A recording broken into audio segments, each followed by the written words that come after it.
और का कहा था जाना तोर उम्र हवे 16 साल क्या लटका दे स्टोरी रे या सही महु देखत हो ना तो मोर एक बात है और तोले ढाल देखते ना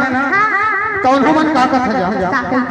पाछू झूले काले काले बाल कितना लंबा बाल ही रे तबे तो 16 साल तोर उम्र हवे 16 साल एक के टूरा मन देखा और हमर का कहा था पाछू झूले काले काले बाल एक जहां देखा समय नी मन देखना तो खो दिल सके सक जातो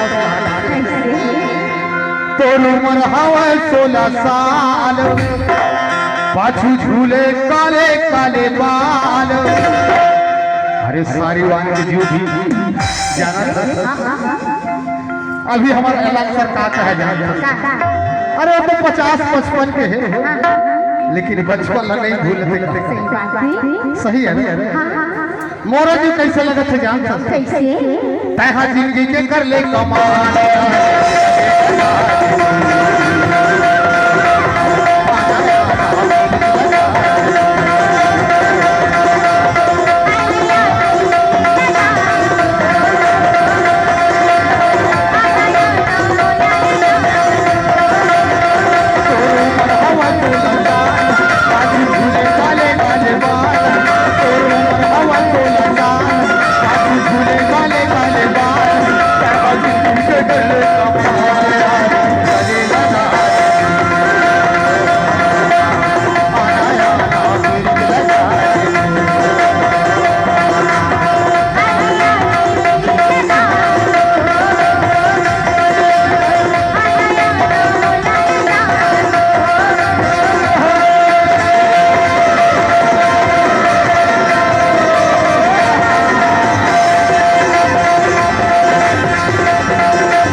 काले बाल